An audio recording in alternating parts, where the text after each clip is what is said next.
Chapter 8. Uncommon Invitation. Like a soul, my soul, aflame. The woman who would compass my world was made known to me in the purity and intensity of her brilliant aura. Phineas Alistair, Zakarian. Capitulo 81.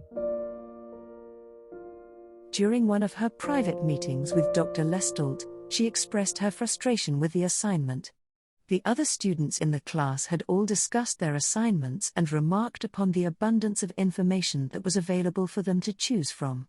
In her case, it was the opposite. Dr. Lestalt admitted, "This is why I don't put Estolia on my list, and why my class size is limited to 9. However, I would not give you an impossible assignment. As I mentioned in the beginning of the semester, I do know a few individuals who are, or will be in the United States who are members of the Estolian faith. I can arrange a meeting for you, and you can get the information directly from the source." When would I meet with them? She wanted to be successful in college after her interrupted high school years. If she failed, she would have to take another explorations course. "Let me make a call and find out." He pulled his desk telephone towards him. He had a jovial expression on his face as he dialed a phone number and leaned back in his chair. He winked at her while he listened to the phone. He left a message: "Cassiopeia, this is Eduardo Lestalt, and I was looking forward to speaking with you. I know your schedule can be difficult to pin down, so it may not be possible, but if you can spare the time, I have a student who is learning about Estolia, and I was hoping you could share with her the perspective of women in your country. Please give me a call back. I will also see if Isaiah can spare her the time.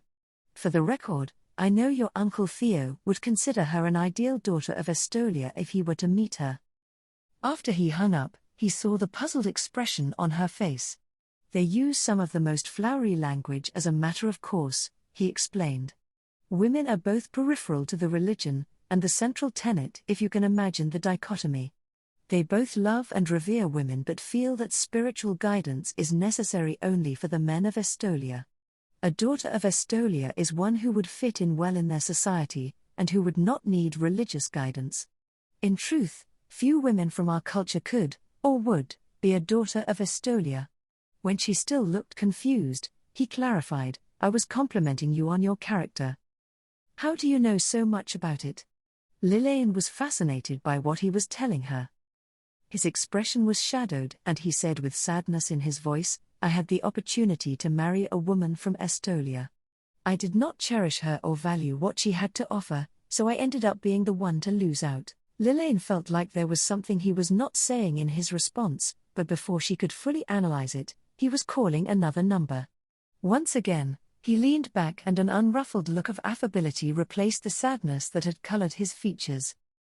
"Isaiah, my good friend," he said into the phone. "I call you to beg for a favor. I have a young student who's been assigned to learn everything that she can about Estolia.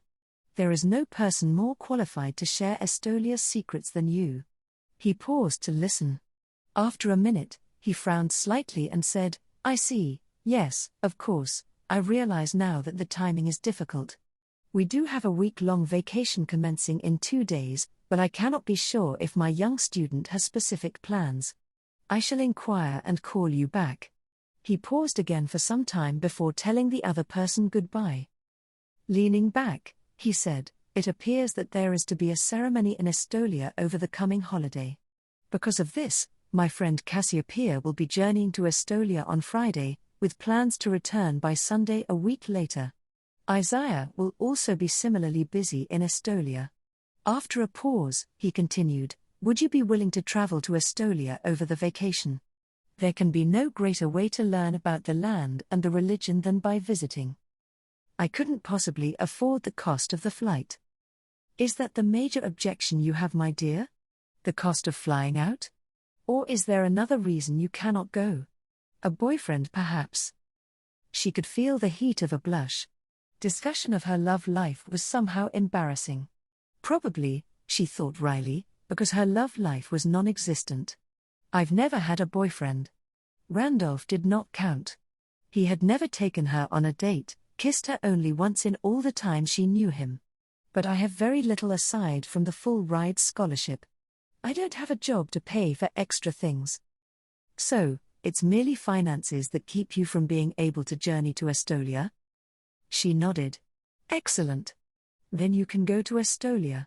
You see, Cassiopeia's father is a man of some import in Estolia, and for this reason, he is going to send the family jet to pick her up. They can bring you, my dear, and it won't cost them or you any money. Lillian was tempted.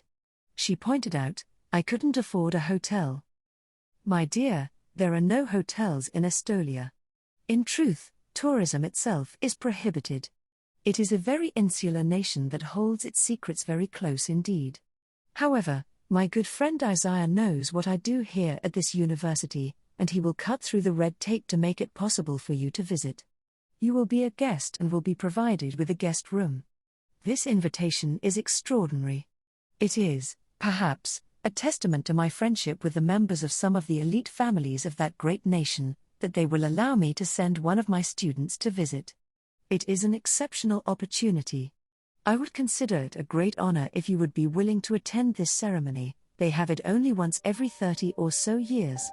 It is a changing of the religious mantle to a new leader of the religion. Lillian was filled with enthusiasm at the thought of going to an exotic location. Before she could have second thoughts, she agreed to spend her spring vacation in the small country of Estolia as Cassiopeia's guest.